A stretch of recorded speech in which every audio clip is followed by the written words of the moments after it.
I see it trembling all too fast, but I'm not leaving. Salut YouTube, j'espère que vous allez bien. On se retrouve aujourd'hui dans une nouvelle vidéo de ce mois plein de vidéos pour faire un petit point lecture quand même. Retour aux bases, retour aux classiques. Oui. C'est très important, colis pour Agathe. Colis pour Agathe. Ah, mais c'est incroyable.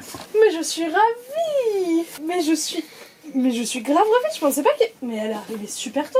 Non, on est le 28. Mais normalement elle arrive le 1er. Oui. Tu vas pas l'ouvrir maintenant.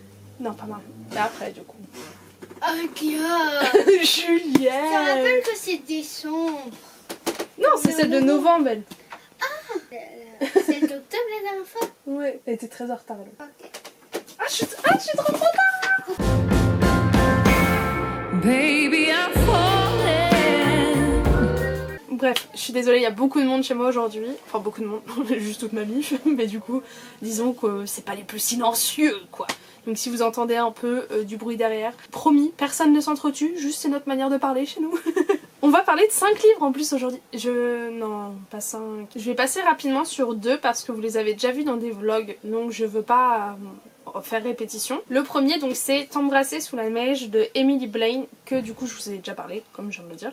Dans ce livre vous allez suivre Juliette qui est française, donc cette histoire se base à Paris et j'ai absolument adoré tout ce côté parisien, ce côté l'écriture de l'auteur est géniale.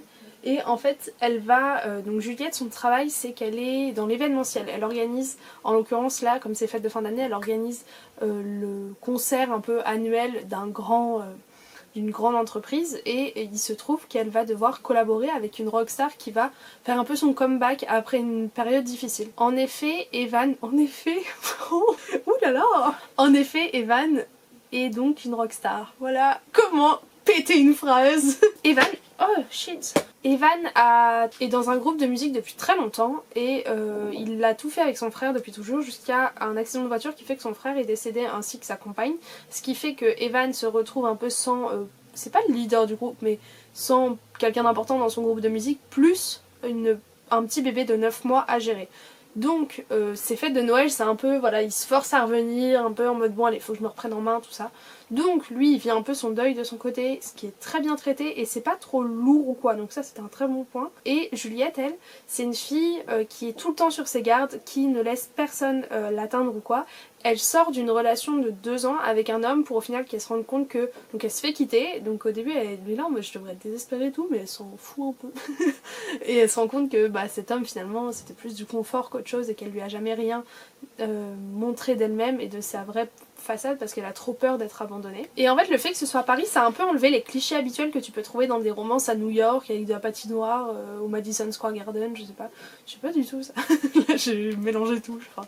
J'ai adoré Juliette et j'ai trouvé ça super bien fait, super bien fait. En mode toutes les barrières qu'elle met entre elle et des choses qui peuvent la toucher, ça a pas mal fait écho moi, mais j'essaie de travailler là-dessus et c'était vraiment bien fait et j'étais assez surprise. Evan est un des meilleurs personnages masculins que j'ai vu de ma vie entière de lectrice de romance, c'est un mec tellement bienveillant, gentil, qui veut satisfaire tout le monde, c'est une crème, c'est vraiment une crème, genre le book boyfriend idéal si vous aimez les gentils. Les gentils, un petit côté que le côté rockstar est pas si accentué que ça, genre en mode ils peuvent se balader dans la rue, il y a pas trop de paparazzi. Alors que d'habitude dans tous les livres avec des rockstars que je lis aux États-Unis, c'est que des choses comme ça et là il y a pas, donc si vous aimez pas ce côté-là d'habitude c'est cool pour vous, si vous le vouliez bah du coup il y est pas.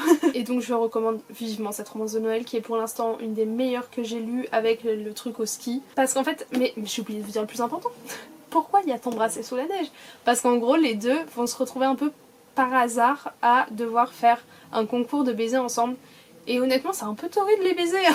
Voilà, assez calor quoi. Bref, il est top, je vous le recommande. On enchaîne tout de suite avec une autre romance qui est Joyeux Noël et Laisse-moi tranquille de Eve Borelli, qui est là beaucoup plus légère et qui m'a moins particulièrement percutée que celle-ci. Le point fort de ce livre c'est vraiment le personnage féminin qui est Pia Mia, qui en gros revient dans son petit village de Gruissant qui est près de Carcassonne si je dis pas de bêtises. Et là-bas elle retrouve sa famille italienne, qui est ses frères et sœurs, ils sont très unis, très drôles, c'est énorme ensemble, c'est trop cool. Et également son meilleur ami d'enfance à qui elle a pas parlé depuis plus d'1 an parce qu'il y a eu une nuit un peu compliquée qui fait que voilà, je ne vous en dis pas plus. C'est un roman très court donc je préfère pas gâcher la surprise. Ce livre m'a réellement fait rire.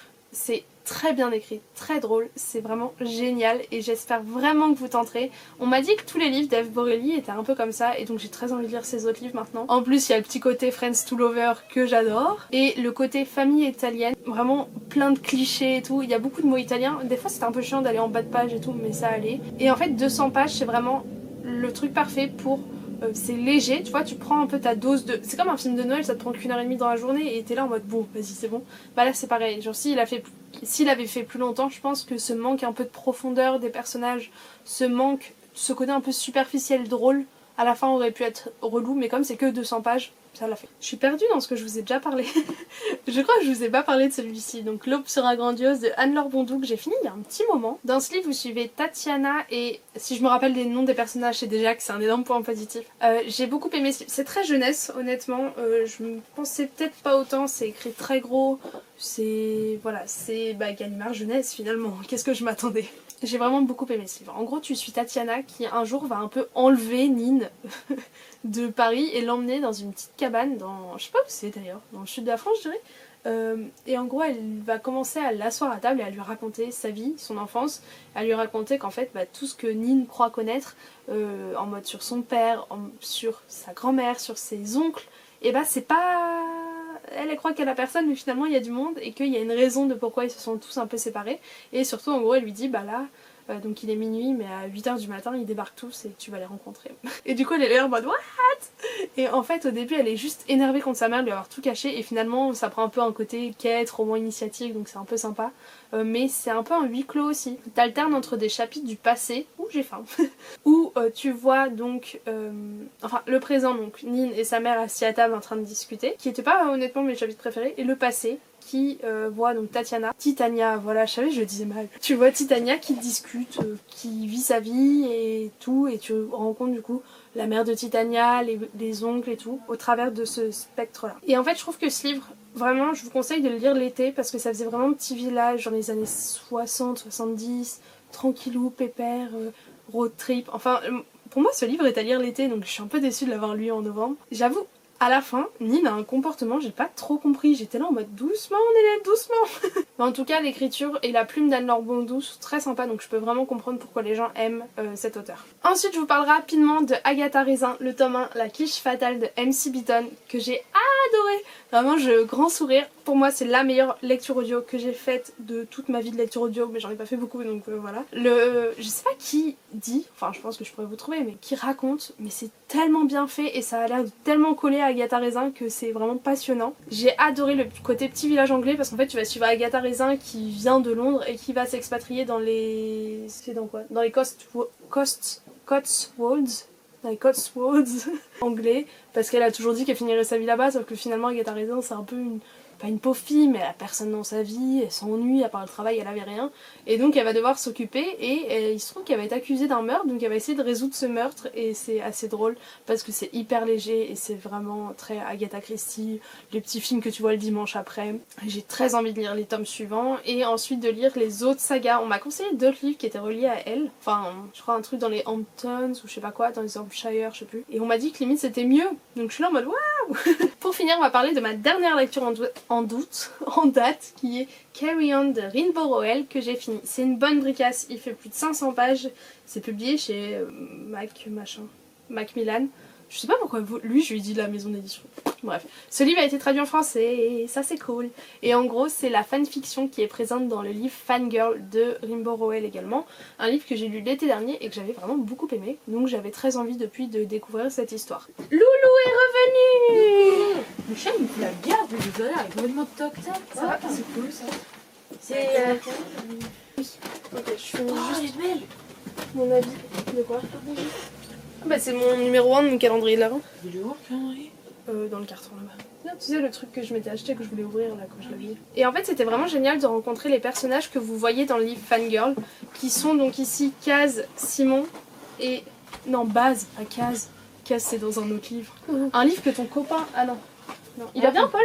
Très bien. Cool. Je finis ça parce que je suis à ma 4ème vidéo d'affilée, là j'ai la gorge en feu. Et en fait ça reprend un peu les codes d'Harry Potter, mais finalement je trouve que ça a le bon côté d'Harry Potter, c'est-à-dire l'école de la magie, et pas plus que ça autour et c'était vraiment cool. Vous allez suivre Simon qui est en fait le choisi, l'élu pour sauver un peu le monde des magiciens. Et à partir de ce moment-là, il va se retrouver un peu dans le caca parce que Simon ne sait pas contrôler ses pouvoirs du tout.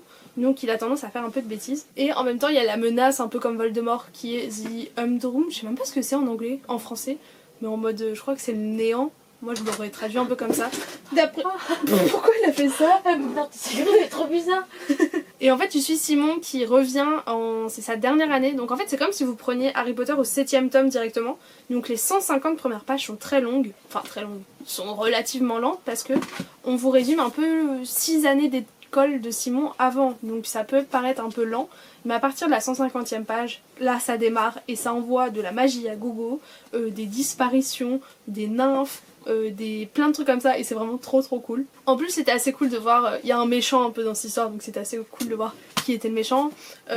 Tu rencontres Baz, j'arrive pas. Et en fait au début de l'histoire Baz a disparu et Simon s'inquiète pour lui et ce roman est en fait un MM puisque c'est une fanfiction entre Simon et Baz qui finissent par être un peu amoureux et tout, c'est plutôt cool. J'ai vraiment beaucoup aimé la fin qui se finit à elle seule, à elle-même. Et en fait il y a un autre tome qui est celui-ci, donc je l'ai demandé à Noël et j'espère que je l'aurai. Je l'ai déjà acheté. Et ce qui était cool, contrairement à tous les romans que je lis d'habitude, c'est qu'il y a un personnage dans ce livre qui s'appelle Agatha et qui est un peu la fille qui remet tout le monde sur terre en mode non mais on a 13 ans, 14 ans, enfin du coup là ils en ont 17, on va arrêter d'essayer de sauver le monde par nous-mêmes, on va appeler les adultes. Et ça j'ai bien aimé parce que des fois je suis un peu là en mode les gars, il n'y a pas des adultes dans votre monde. En tout cas je vous le conseille vraiment, c'est une grosse bricasse, je vous le conseille pas pour commencer en anglais, mais il est disponible en français donc c'est plutôt cool. Et puis sur ce je vous fais plein de gros bisous, voici toutes mes lectures et on se rencontre, pas du tout, on se redit à demain pour une nouvelle vidéo. Ah, tu fais une vidéo Ciao par jour? ciao. Ouais je fais vlogmas, bookmas. J'adore. C'est pour ça là je suis à fond là, oulala. Magnifique la gagne.